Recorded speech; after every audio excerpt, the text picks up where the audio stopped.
மத்திய அரசை கண்டித்த தமிழக அரசுக்கு பதிலளித்திருக்கிறது. மத்திய அரசு PM ஸ்ரீ விவகாரத்திற்கு பின் தமிழக அரசை கடுமையாக ஆளுநர் தொடர்ந்து பல இடங்களில் குற்றம் சாட்டி வருகிறார்.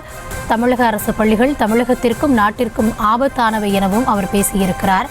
தமிழகத்தில் PhD கல்வியின் தரம் மோசமாக இருப்பதாகவும் சனாதனத்தை பேசியவர்கள் தற்பொழுது அமைதியாகி விட்டார்கள் எனவும் ஆளுநரின் தொடர் விமர்சனத்தால் திமுக தரப்பு கடும் அதிருப்தியில் இருப்பதாகவும் தகவல்கள் வெளியாகி வருகின்றன.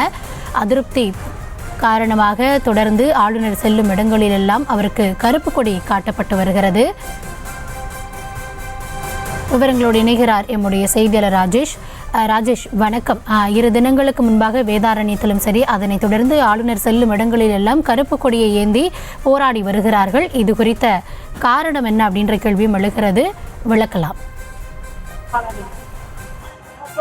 தற்போது தமிழக ஆளுநர் செல்லக்கூடிய இடங்கள் எல்லாம் தொடர்ந்து திமுக மற்றும் கூட்டணி கட்சியினர் கருப்பு கொடி காட்டக்கூடிய அந்த நிகழ்வு என்பது அரங்கேறி வருகின்றது. அதற்கு காரணம் தொடர்ந்து தமிழக அரசையும் தமிழக கல்வி தரத்தை பற்றியும் தமிழக ஆளுநர் தொடர்ந்து விமர்சனத்தை முன்வைத்து வருகின்றார்.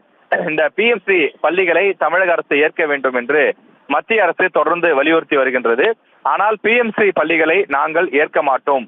இந்த பள்ளிகளை ஏற்றால் மும்மொழி கொள்கை ஏற்க வேண்டியது கட்டாயமாகின்றது. எனவே மும்மொழி கொள்கை என்பது தமிழ்நாட்டிற்கு ஏற்புடையது அல்ல. தமிழகத்தை பொறுத்தவரையிலே தமிழ் மற்றும் ஆங்கிலம் என்ற இருமொழி கொள்கையே போதுமானது. மும்மொழி கொள்கையை ஏற்றுக்கொண்டால் கட்டாயம் இந்தி படிக்க வேண்டிய ஒரு நிலை ஏற்படும். எனவே அந்த இந்தி திணிப்பிற்கு நாங்கள் ஆட்பட மாட்டோம் என தமிழக அரசு திடமாக அந்த கருத்தில் தெரிவித்து வருகின்றது. இந்த நிலையிலே PMC பள்ளிகள் தமிழ்நாட்டிலும் கொண்டு வர வேண்டும். ஏனென்றால் இந்தியா முழுவதும் முதற்கட்டமாக 14,500 பள்ளிகளை கொண்டு வர மத்திய அரசு திட்டமிட்டிருக்கிறது. இந்த பள்ளிகள் சாதாரண பள்ளிகளுக்கும் PMC பள்ளிகளுக்கும் என்ன வித்தியாசம் என்றால், நம்முடைய ஊரில் ஏற்கனவே மாடல் ஸ்கூல்ஸ் மாதிரி பள்ளிகள் என்பது இருக்கின்றது. அது மாவட்டத்திற்கு ஒன்று இருக்கும், நமக்கு தெரியும். மாவட்ட ஆட்சியருடைய நேரடி கட்டுப்பாட்டில் அது இயங்கும். அதே போல பிரதமருடைய நேரடி கண்காணிப்பில் மிக சிறப்பான வசதிகளோடு இந்த பள்ளிகள் இயங்கும் என்பதுதான் PMC பள்ளிகள். அந்த பள்ளிகளை ஒரு முன்மாதிரி பள்ளியாக வைத்து இந்தியா முழுவதும் இருக்கக்கூடிய அனைத்து பள்ளிகளையும் தரம் உயர்த்த வேண்டும் என்பதுதான் இந்த திட்டத்தினுடைய நோக்கமாக, இலக்காக இருக்கின்றது. இந்த PMC பள்ளியில் சேர்ந்தால் அந்த ஏற்கனவே இருக்கக்கூடிய அந்த பள்ளியை இன்னும் தரம் உயர்த்துவார்கள். சிறப்பான வகுப்பறைகள், அந்த மேஜைகள், அதே போல நூலகங்கள், விளையாட்டு மைதானங்கள், கழிவறை உள்ளிட்ட அனைத்து விதமான வசதிகளும் ஏற்படுத்தி கொடுக்கப்படும். PMC பள்ளிகள் என்றால் புதிதாக ஒரு பள்ளிக்கூடம் கட்டியெல்லாம் கொடுக்கப்படாது. ஏற்கனவே இருக்கக்கூடிய பள்ளியை மேம்படுத்தி கொடுக்கப்படும்.